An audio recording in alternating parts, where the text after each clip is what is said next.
تو اللہ نے ہمیں فوج بھی ایسی عطا فرمائی، اللہ نے ہمیں ملک بھی ایسا عطا فرمایا۔ آپ ساری دنیا پہ نظر دوڑائیں، اس وقت پوری دنیا میں دو حصہ ایسا ہے جس پر پانی ہے، ایک حصے پر خشکی ہے، اور اس ایک حصے کی خشکی پر 7 بر اعظم ہیں۔ ان 7 بر اعظم میں ایک بر اعظم ایشیا ہے۔ ہم جو رہ رہے ہیں وہ ایشیا میں ہیں۔ اللہ نے ہمیں ایشیا جیسا بر اعظم دیا۔ 14 اگست بنتی ہے، اور میں نے عرض کی یہ بات کہ اگر مہینوں میں سن ہجری کی ترتیب پہ جائیں گے تو رمضان المبارک کے بابرکت مہینے میں 27ویں رمضان کی شب میں ہمارا یہ ملک آزاد ہوا ہے۔ شب جمعے کی رات تھی جب آزادی کا اعلان ہوا، تو اگلا دن جمعے کا دن تھا اور وہ جمعۃ الوداع تھا۔ تو اللہ نے یہ ہمیں ملک رمضان کے مہینے میں آخری عشرے میں 27ویں شب میں اور آنے والے جمعے کے دن میں اس کی آزادی ہوئی ہے۔ یہ سب تاریخی باتیں نہیں ہیں، یہ محض اتفاقی باتیں نہیں ہیں۔ اللہ رب العزت کی طرف سے اس مملکت کا ایک انتخاب تھا، اللہ نے انتخاب کر کے ہمیں یہ ملک عطا فرمایا۔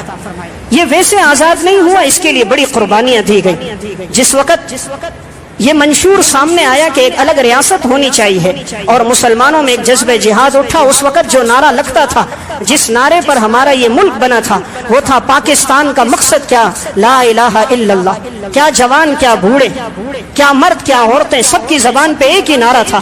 تو یہ ملک نظریے کی بنیاد پر بنا، یہ ملک اسلام کی بنیاد پر بنا، ورنہ رہنے کے لیے تو ہندوستان میں بھی جگہ تھی، ضرورت تھی ایک جگہ ایسا ہو جہاں مسلمان آزادی کے ساتھ اللہ کے احکامات کو پورا کر سکیں۔ پھر اللہ نے یہ ملک عطا فرمایا۔ قربانیاں کتنی اس ملک کے لیے دی گئیں۔ جس وقت ٹرین ہندوستان سے چل کر پاکستان آ رہی تھی، مسلمان یہاں پہنچ رہے تھے، 6 لاکھ مسلمانوں کا قتل عام ہوا تھا۔ ٹرین کے ہر دروازے سے خون بہتا ہوا آ رہا تھا۔ دہلی سے پاکستان تک راستے میں کوئی جگہ ایسی نہیں تھی جہاں خون نہ گرا ہو۔ اس مملکت کی آزادی کے لیے مسلمان عورتوں نے اپنی عفت، عصمت، پاک دامنی بچانے کے لیے دریاؤں میں چھلانگ لگا دی تھی۔ 7,000 مسلمان عورتوں کی شہادت اس طرح ہوئی ہے۔ جلندر کے مقام پر ہندوؤں نے مسلمان عورتوں کو لیا، لینے کے بعد معاذ اللہ انہیں برہنہ کر دیا، کہا تم اسلامی ریاست چاہتی ہو، اور سب نے سب کے سامنے نمایاں طور پر معاذ اللہ ان کی عفت دری کی اور ان کی عصمت کو پامال کر دیا۔ تو یہ ملک ویسے نہیں بنا، اس کے پیچھے بڑی قربانیاں تھی۔ 6 لاکھ انسانوں نے اپنا خون دیا تھا۔ ان سب کے سامنے ایک ہی نظریہ تھا کہ ایک ملک بنے گا جہاں ہم آزادی کے ساتھ اللہ اور اللہ کے رسول کے احکامات کو پورا کر سکیں گے۔ تو اللہ تعالیٰ نے ہمیں یہ مملکت عطا فرمائی۔ مسلمانوں کی تعداد ہر دور میں کم رہی، لیکن اللہ نے مسلمانوں کو ہر دور میں فتح دی ہے۔ اس کی وجہ کیا ہے؟ مسلمان لڑتا ہے جذبے کے ساتھ۔ جنگیں ہتھیاروں سے نہیں ہوتی، جذبوں سے ہوتی ہیں۔ جنگیں ہتھیاروں سے نہیں، جذبوں سے ہوتی ہیں، اور جذبوں کو کوئی شکست نہیں دے سکتا۔ اس لیے جب 1965 کی جنگ آزادی تھی، ہندوؤں نے کہا تھا کل ہم حملہ کریں گے اور ہم لاہور میں ہوٹل میں اپنی چائے پیئیں گے اور ہم پورے پاکستان کو فتح کر کے اپنے دہلی کے ساتھ شامل کر دیں گے۔ اپنے ناپاک منصوبے کو انہوں نے کامیاب کرنے کے لیے اعلان کر دیا۔ اس وقت ایوب خان کا دور خلافت تھا۔ ایوب خان نے آئے اور آ کر اس نے مختصر سا ایک اعلان کیا، اور ریڈیو پاکستان میں ایوب خان کا خطاب شروع ہوا۔ اس نے کہا مسلمانوں، ہندوؤں نے کہا ہے کہ ہم صبح ناشتہ لاہور میں کریں گے۔ انہیں پتہ نہیں یہ کس سے لڑنے کے لیے آ رہے ہیں، یہ ان مسلمانوں سے لڑنے کے لیے آ رہے ہیں جنہوں نے لا الہ الا اللہ کی بنیاد پر اس ملک کو بنایا۔ یہ اس مسلمان کے مقابلے میں آ رہے ہیں جو اللہ کو اپنا رب مانتے ہیں، محمد الرسول اللہ کو پیغمبر مانتے ہیں، جو قرآن کو اپنی کتاب مانتے ہیں۔ مسلمانوں اٹھو اور ان کا مقابلہ کرو۔ یہ 2 منٹ کا خطاب تھا جس نے مسلمانوں میں ایمان اور حرارت کے جذبے کو بیدار کر دیا تھا۔ پھر جب مسلمان اٹھے ہیں 1965 کی جنگ آزادی میں، اپنے جسموں کے ساتھ بم باندھ کر اور ان کے ٹینکوں کے سامنے لیٹ جاتے تھے۔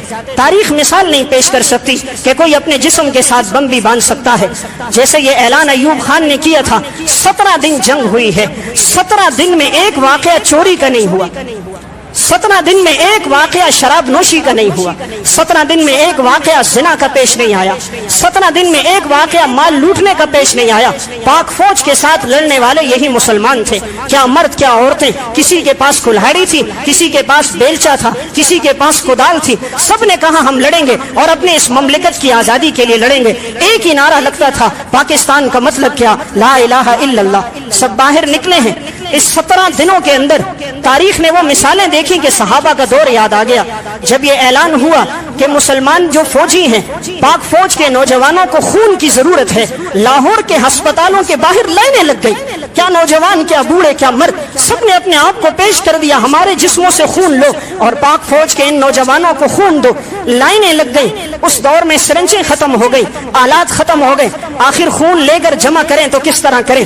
تو اس وقت انہوں نے سب کے نام لکھے، اگر ہمیں خون کی ضرورت پیش آئی تو ہم تم سب کو بلا دیں گے۔ اس وقت اعلان ہوا کہ بھئی غذا کی قلت پڑ چکی ہے، جس کے پاس گھر میں آٹا ہو، غلہ ہو، لے کر آؤ۔ ہر مسلمان گھر میں گیا، کوئی 10 کلو آٹے کی بوری لے کر آ رہا ہے، کوئی ہاتھوں میں آٹا اور غلہ لے کر آ رہا ہے۔ عورتوں نے اپنی جھولیوں میں آٹا لایا، بچوں نے اپنے ہاتھوں میں غلہ لایا، لے کر یہ لوگ پہنچے اور انہوں نے کہا کہ ہم ان نوجوانوں کی مدد کریں گے۔ 17 دن کے اندر تاریخ نے وہ مثال بتا دی، کوئی نوجوان ایسا نہیں تھا جس کے دل میں جذبہ جہاد سرشار نہ ہو۔ اللہ نے مسلمانوں کو فتح دی الحمدللہ 1965 کی جنگ آزادی میں بھی۔ تو میں بات عرض کر رہا تھا، مسلمان لڑتا ہے جذبے کے ساتھ، اللہ نے مسلمان میں ایمان کا جذبہ رکھا ہے الحمدللہ۔ ہماری پاک فوج کے اندر بھی ایمان کا جذبہ ہے، اسی لیے تو امریکہ کا جو حکمران گزرا تھا صدر بش، اس نے ایک دفعہ یہ کہا تھا، اگر اسلحہ میرا ہو، فوج پاکستان کی ہو، میں ساری دنیا پہ حکمرانی کروں گا۔ اسے معلوم تھا مسلمان فوج جو ہے یہ لڑنے والی ہے، جذبات کی بنیاد پہ یہ لوگ لڑنے والے ہیں اور انہیں شکست دینا اتنا آسان نہیں ہے۔ تو الحمدللہ اللہ نے ہمیں اس دن یہ مملکت عطا فرمائی، اس دن اللہ نے ہمیں یہ ملک عطا فرمایا۔ آزادی بہت بڑی اللہ کی نعمت ہے۔ آزادی کی نعمت کشمیر کے لوگوں سے پوچھو، آزادی کی نعمت فلسطین کے لوگوں سے پوچھو، آزادی کی نعمت عراق، افغانستان، چیچنیا اور بوسنیا کے مسلمانوں سے پوچھو، آزادی کتنی بڑی نعمت ہے۔ آج آزادی ہے تو الحمدللہ ہم اللہ کی عبادت بھی کر رہے ہیں، مدارس کا نظم بھی چل رہا ہے، قال اللہ قال رسول کی دعوت بھی چل رہی ہے، یہ سب کچھ آزادی کی نعمت ہے۔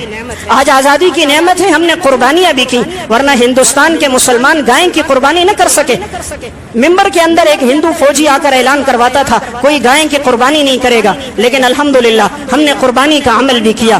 آج یہ اللہ کا شکر ہے، ملک میں جہاں سے گزرتے ہیں مسجدیں نظر آتی ہیں۔ خدا نہ خواستہ اگر یہ ملک آزاد نہ ہوتا، آج ہم ہندوستان میں ہوتے، جہاں سے گزرتے مندر نظر آتے، جہاں سے گزرتے بت نظر آتے، جہاں سے گزرتے تو ہمیں غیر اللہ کے سامنے سجدہ ہوتا نظر آتا۔ اللہ کا فضل، جس گلی سے گزرے، جس علاقے سے گزرے، جس قریے سے گزرے، اللہ اکبر کی صدا، اللہ اکبر کی صدا ہوتی ہے مسجدوں سے، اور مسلمان کی ایمانی حرارت بلند ہو جاتی۔ یہ اللہ کا فضل کہ اللہ نے ہمیں ایک آزاد ریاست عطا فرمائی۔ اس دن ہم 2 رکعت شکرانے کی نماز پڑھیں، اللہ کا شکر ادا کریں کہ ہم غلام نہیں ہیں۔ فلسطین کے لوگوں سے پوچھیں کہ آج وہ کس طرح غلامی کی زندگی میں ہے۔ اسرائیل جیسا درندہ آتا ہے، آ کر بمباری کر دیتا ہے، تمام ہتھیار اس کے پاس موجود، فلسطین کے مسلمان غلیلوں سے لڑ رہے ہیں۔ غلیل میں چھوٹا سا پتھر، اوپر سے ان کے پاس لڑاکا طیارے، بم، ہر قسم کے میزائل موجود ہیں، ان کی زندگی بڑی پریشانی اور تکلیف میں ہے۔ تو اللہ نے یہ ہمیں نعمت عطا فرمائی، اس پہ ہم اللہ کا شکر ادا کریں۔ نمبر 2، اس دن کا تقاضا یہ نہیں ہے کہ اس میں موسیقی عام کی جائے، اپنے موٹر سائیکل اور اپنی گاڑیوں کے سلنسر کو کھول کر کبھی ایک گلی، ایک علاقے، ایک شہر سے گزرے، دوسروں کو پریشان کریں۔ اس دن کا تقاضا موسیقی نہیں ہے، اس دن کا تقاضا فحاشی اور یعنی نہیں ہے، اس دن کا تقاضا اللہ کے سامنے سر بسجود ہو کر اللہ کا شکر ادا کرنا ہے کہ اللہ نے ہمیں ایک آزاد ریاست عطا فرمائی ہے۔ اس دن کا ایک تقاضا اور بھی ہے کہ ہمیں یہ بھی یاد ہونا چاہیے کہ آج کشمیر کے نوجوان بھی غلامی کی زندگی میں ہیں، ہم ان کے لیے دعا گو بھی رہیں اور ان کے لیے جدوجہد اور کوشش بھی کریں کہ کسی طرح ان لوگوں کے لیے بھی آزادی ہو جائے، اللہ تعالیٰ انہیں بھی آزادی عطا فرما دے جیسے اللہ نے ہمیں یہ آزادی کی نعمت عطا فرمائی ہے۔ تو میں بات عرض کر رہا تھا، آج کا دن اس لحاظ سے بڑا بابرکت دن ہے کہ اس دن اللہ نے ہمیں ایک ریاست عطا فرمائی، جس ریاست میں مسلمان بڑی آزادی کے ساتھ، بڑی خوش دلی کے ساتھ اللہ کے احکامات کو پورا کر رہا ہے۔ جب 1965 کی جنگ آزادی تھی، جیسے ہی یہ اعلان ہوا تھا، مسلمان عورتیں بھی گھروں سے باہر نکل آئی تھی، جہاں سے پاک فوج کے نوجوان گزرتے تھے وہ ان کی گاڑیوں کو چومتے تھے، گاڑیوں کے ٹائروں کو بوسہ دیتے تھے، یہ کفار کے مقابلے میں جا رہے ہیں، جہاں سے لڑنے والے گزرتے ان پر پھول نچھاور کر دیتے تھے۔ کسی علاقے میں اگر پاک فوج کا نوجوان آ جاتا، کہتے یہ وہ تھے جنہوں نے 1965 کی جنگ آزادی میں شرکت کی تھی، ہر ایک اس سے ملنے آتا، ہر ایک اس سے معانقہ کرتا تھا۔ تو اللہ نے ہمیں فوج بھی ایسی عطا فرمائی، اللہ نے ہمیں ملک بھی ایسا عطا فرمایا۔ آپ ساری دنیا پہ نظر دوڑائیں، اس وقت پوری دنیا میں دو حصہ ایسا ہے جس پر پانی ہے، ایک حصے پر خشکی ہے، اور اس ایک حصے کی خشکی پر 7 بر اعظم ہیں۔ ان 7 بر اعظم میں ایک بر اعظم ایشیا ہے۔ ہم جو رہ رہے ہیں وہ ایشیا میں ہیں۔ اللہ نے ہمیں ایشیا جیسا بر اعظم دیا جو رقبے کے لحاظ سے پوری دنیا کا 1/3 رقبہ بنتا ہے، اور آبادی کے لحاظ سے ایشیا پوری دنیا کی آبادی میں 60% آبادی ایشیا کے اندر موجود ہے۔ اللہ نے پھر ہمیں یہ خطہ ایسا عطا فرمایا کہ اللہ نے یہاں چاروں موسم رکھے ہیں۔ یہاں سردی بھی ہے، گرمی بھی ہے، خزاں بھی ہے، بہار بھی ہے۔ آپ کبھی برطانیہ والوں سے پوچھ لو، امریکہ اور یورپ والوں سے پوچھو، وہاں 8 مہینے سردی ہوتی ہے، برف باری ہوتی ہے، گھروں سے باہر نہیں نکل سکتے۔ ان کے پاس گرمی کا موسم کوئی نہیں، ان کے پاس خزاں اور بہار کوئی نہیں۔ اللہ نے ہمیں چاروں موسم عطا فرمائے۔ اللہ کا بہت بڑا فضل اور احسان، اللہ نے ہمیں ایسی زمین دی جس زمین میں سال میں 2 دفعہ پیداوار ہو سکتی ہے۔ پوری دنیا میں ایسی زمین کسی کے پاس نہیں جس میں ایک سال میں 2 فصلیں کاشت کی جا سکتی ہوں، لیکن اللہ نے ہمیں وہ زمین دی جس میں ایک سال میں 2 فصلیں کاشت ہو سکتی ہیں۔ اللہ نے وہ زمین دی کہ اس میں جو غلہ اگتا ہے، جو پھل فروٹ اگتے ہیں، آپ دیکھ لیے پاکستان میں جو اگنے والا آم ہے، ساری دنیا کے آم ایک طرف، پاکستان کا آم ایک طرف ہے۔ پاکستان میں اگنے والا گجراوالا کا چاول، ساری دنیا کا چاول ایک طرف، گجراوالا کا چاول پکاؤ، اس کی مہک اور خوشبو اور ذائقہ ایک طرف۔ ساری دنیا کے پھولوں کو ایک طرف رکھو، سوات اور مری کا پھول ایک طرف رکھو، کمرے میں رکھو گے سارے کمرے کو معطر کر دے گا۔ وہ پوری اسپرے کی بوتل خالی کرتے ہیں، وہ خوشبو نہیں جو اللہ نے اس زمین کی مٹی میں خوشبو رکھی تھی۔ اللہ نے ہمیں معدنیات بھی عطا کی، تیل کے ذخائر اللہ نے ہمیں دیے۔ تھر جیسے علاقے میں اللہ نے ہمیں کوئلہ عطا کیا۔ اتنا کوئلہ ہے، اتنا کوئلہ کہ اگر اس کوئلے کو نکالا جائے، بجلی بنائی جائے، ساری دنیا کو پاکستان بجلی فراہم کر سکتا ہے۔ تھر کے اندر اتنا کوئلہ موجود ہے۔ نمک کی کانیں اللہ نے ہمیں حوالے کر دی، زمین ہمیں اللہ نے ایسی معدنیات والی حوالے کر دی۔ ہر لحاظ سے اللہ نے پاکستان کو تمام خوبیاں دی، افرادی لحاظ سے بھی طاقت دی۔ اس وقت پاکستان کی آبادی 22 کروڑ بنتی ہے۔ پوری دنیا میں آبادی کے لحاظ سے مسلمان 6 نمبر پر ہیں، اور ساری دنیا میں سب سے زیادہ نوجوان پاکستان میں موجود ہیں۔ پاکستان میں 13 کروڑ نوجوان ہیں۔ پوری دنیا میں کسی کے پاس اتنے نوجوان نہیں جو پاکستان میں نوجوان ہیں۔ پوری دنیا میں کسی کے پاس ایسا جذبہ نہیں جو مسلمان نوجوانوں میں جذبہ، لیکن ہمارے ہاں تعلیم کو رواج نہیں دیا گیا۔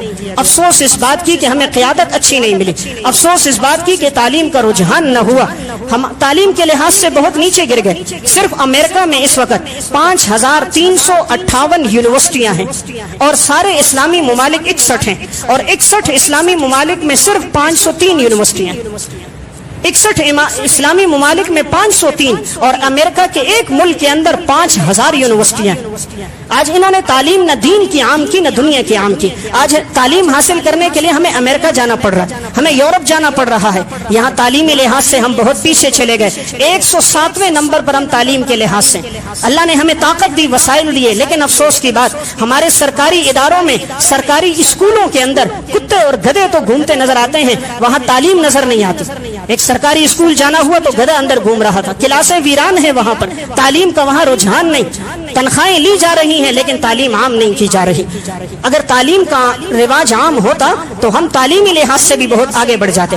اس وقت یورپ میں جو خواندگی کی شرح فیصد ہے وہ 98% ہے، بعض عیسائی ممالک میں خواندگی 100% ہے، ہمارے ملک کے اندر خواندگی 41% ہے۔ 41% خواندگی، یعنی 60% کے پاس کوئی تعلیم نہیں۔ ہمارے ہاں 45% ایسے ہیں جن کے پاس صرف پرائمری تک تعلیم ہے، اس سے آگے کوئی نہیں۔ اعلیٰ تعلیمی یافتہ صرف 11% تک ہیں، اس سے آگے تعلیم نہیں۔ ہمارے ہاں 3 کروڑ بچہ ایسا ہے جس کے پاس نہ دین کی تعلیم ہے نہ دنیا کی تعلیم ہے۔ ان کی زندگی فٹ پاتھوں پہ گزر رہی ہے، ان کی زندگی ہوٹلوں میں برتن دھوتے ہوئے، گاڑیوں کے شیشے صاف کرتے ہوئے گزر رہی ہے۔ اگر تعلیم سستی ہوتی، آج تو تعلیم کاروبار بن گئی، آج کے اسکول تو کاروبار ہیں، یہ تعلیم نہیں فراہم کر رہے، انہوں نے اپنا بزنس بنایا ہے۔ اگر یہ تعلیم عام ہوتی جس طرح ترکی میں تعلیم عام ہے، ترکی میں علاج مفت ہے، ترکی میں تعلیم عام ہے، ٹرانسپورٹ غریبوں کے لیے عام ہے، گرین کارڈ کی صورت میں ہر ایک کے لیے علاج عام ہے، اگر یہ سہولیات یہاں بھی ہوتی تو ہمارا ملک ترقی کی طرف چلا جاتا۔ اللہ نے ساری خوبیاں دی، سب کچھ ہمیں عطا کیا۔ آج 70 سال میں بھی اگر ہم پریشان ہیں، ہمیں قیادت اچھی نہیں ملی، ہمیں حکمران اچھے نہ ملے۔ جو آیا اس نے اپنے لیے سوچا، اپنی اولادوں کے لیے سوچا، جو آیا اس نے اپنی بینک بھرے، اپنے گھوڑوں کو تو انہوں نے کھلایا اچھے سے اچھا، اور مسلمان کے بچے خودکشی کرنے پر مجبور ہو گئے۔ تو میں نے بات یہ عرض کی، تعلیم تعلیمی لحاظ سے ہم پیچھے ہیں. اس دن میں ہمیں یہ ہاتھ کرنا چاہیے کہ تعلیم کو عام کیا جائے. تعلیم سے شعور آتا ہے, شعور سے بیداری پیدا ہوتی ہے, اچھے اور برے کی تمیز ہوتی ہے, چھوٹے اور بڑے کا فرق نظر آتا ہے. تو اس دن تعلیم کے رواج کو عام رکھا جائے. اور آخری ایک گزارش عرض کروں گا, اس دن کا ہم سے یہ بھی ایک بہت بڑا تقاضا ہے کہ یہ مملکت جو بنی ہے وہ لا الہ الا اللہ کی بنیاد پر بنی. جہاں بھی نعرہ لگتا تھا وہ یہی تھا, پاکستان کا مطلب کیا, لا الہ الا اللہ. تو یہ اس بنیاد پہ بنا. ہمیں اس کے لیے بھی کوشش ہو کہ یہی مملکت میں یہی نظام نافذ ہو, اللہ اور اللہ کے رسول کے احکامات کا نظام ہو, تو زندگی میں سکون بھی آئے گا, زندگی میں اطمینان بھی آئے گا. خلفائے راشدین نے اسی نظام کو لایا تو امن اور اطمینان آ گیا.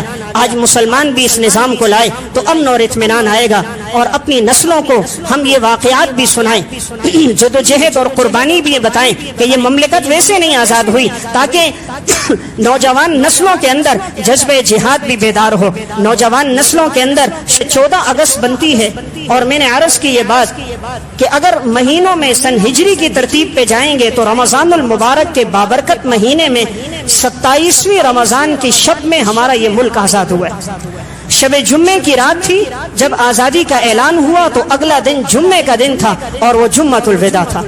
تو اللہ نے یہ ہمیں ملک رمضان کے مہینے میں آخری عشرے میں 27ویں شب میں اور آنے والے جمعے کے دن میں اس کی آزادی ہوئی ہے.